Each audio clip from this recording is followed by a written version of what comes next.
Shalom Bapak Ibu, kita akan mendengar firman Kisah Para Rasul pasal 4 ayat 32 sampai dengan ayatnya yang ke-37. Sebelum kita sama-sama mendengarkan firman, mari kita memohon pimpinan Roh Kudus. Kita berdoa. Puji, syukur, dan terima kasih di hari ini sebagai kehidupan umat Tuhan yang percaya,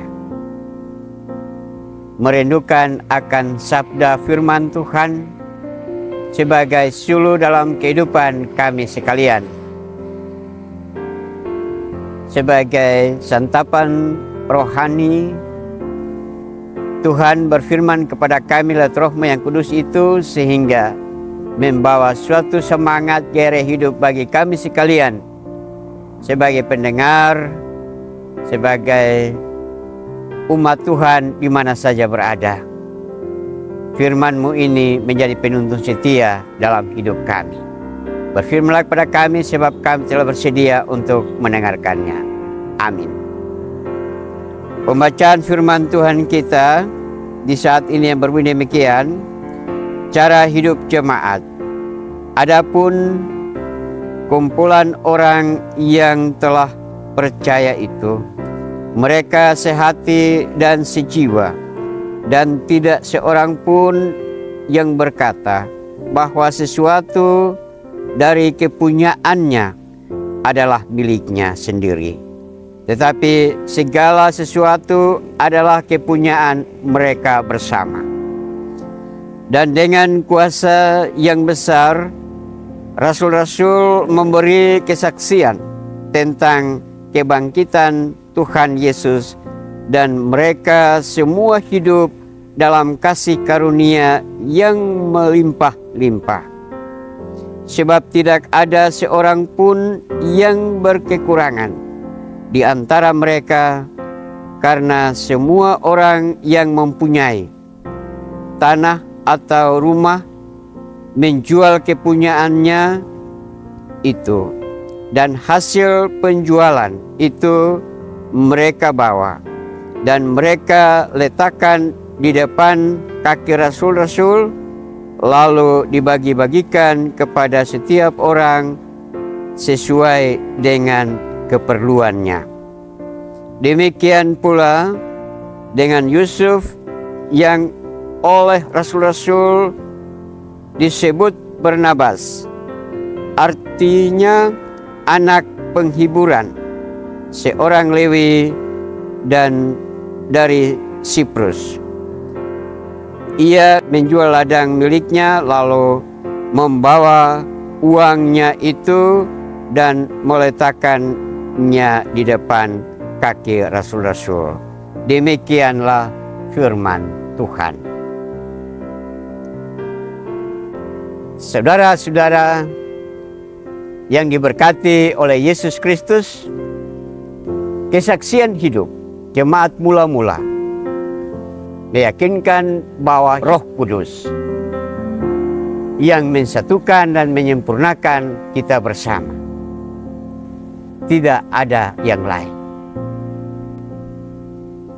Hidup di dalam Kristus berarti kasih itu selalu mengikat dalam persekutuan siapapun dia. Miliknya bukan dia miliknya sendiri, tetapi dia mengandalkan bahwa milik ini dari Tuhan, dan ia juga membagikan kepada sesama manusia. Karena Roh Allah yang bekerja, Roh Allah yang bijaksana, pada saat umat yang mula-mula itu mereka menjadi satu keutuhan dalam satu kerinduan hanya di dalam Yesus Kristus. Karena dia bangkit membawa kemenangan besar bagi setiap anak-anak Tuhan yang berbakti kepadanya.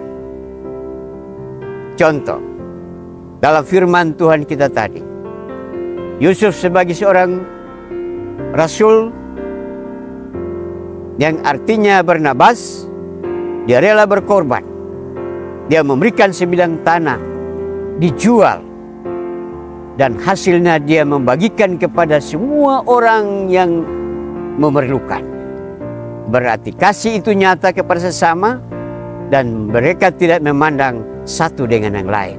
Maka disitulah Kristus hadir sebagai penghibur, sebagai penguatan iman hanya melalui Roh. Karena kasih Roh mensatukan dan mendamaikan kita di setiap saat dan waktu. Saat ini sampai Kristus datang kembali ke dunia. Amin. Mari kita bersatu di dalam doa. Terima kasih Bapa. Hidup ini karena kasih Tuhan. Hidup ini karena Kristus berkenan bagi kami. Senantiasa memberkati kami semua yang mendengar firman-Mu dan simak dalam hati sanubarin mereka. Kiranya menjadi langkah hidup di bulan yang berjalan ini.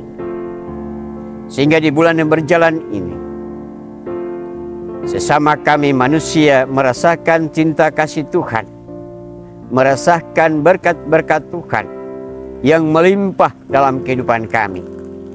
Menjadi suatu kenyataan bahwa Yesus tidak pernah tinggalkan kami dalam hidup ini. Biar berbagai cobaan tantangan, tapi Tuhan pembawa damai, pembawa sukacita, penghibur dalam jiwa raga kami. Tuhan senantiasa memberkati seluruh kehidupan kami sekalian, memberkati seluruh usaha kerja kami, memberkati seluruh tugas dan tanggung jawab kami pribadi masing-masing, sehingga kami tetap bersatu dan bersekutu di dalam nama Tuhan Yesus Kristus.